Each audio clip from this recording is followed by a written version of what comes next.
কি করব, আবার নিয়ে গিয়ে রান্না করব।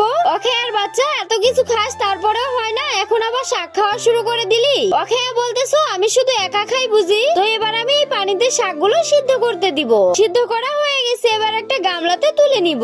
এবার এই পানিগুলো একটা গামলাতে তুলে নিব। এবার এই আটাগুলো এই তাওয়াতে দিয়ে এই পানিগুলো এখানে দিয়ে দিব। এরপর একটু সময় ধরে এগুলো জাল করে নিব। দেখতেই তো পাচ্ছ, একটুখানি জাল করে নেওয়ার পরে এটা কেমন হয়েছে। এবার আমি এটা একটা গামলাতে ঢেলে নিব। এবার আমি এটা কিছুক্ষণের জন্য রেখে দিব। দেখেছো এটা জমে গিয়ে কেমন হয়েছে। এবার আমি এটার সাহায্যে এগুলো কুচি কুচি করে কেটে নিব। দেখতেই তো পাচ্ছ এটা কাটার পরে কতটা সুন্দর লাগতেছে। এবার আমি এই ঝাল মশলাগুলো এক জায়গায় নিয়ে সবকিছু সুন্দর করে মিক্স করে নিব। এবার আমি এই ঝাল মশলাগুলো এখানে দিয়ে সবকিছু মাখিয়ে নিব। বাবা খাবে নাকি? এসো, দাঁড়া খাইতেছি। আমার আর দর্শ হইছে না, তোমার আগে আমি খাই। আমিও খাই, তুই খাবি আর আমি চেয়ে চেয়ে দেখবো। দেখেছো এটা কত মজার হয়েছে, আর তুমি আমাকে অখায়া বললে। সরি, আমার ভুল হয়ে গেছে, আমাকে একটু বেশি করে খেতে দে।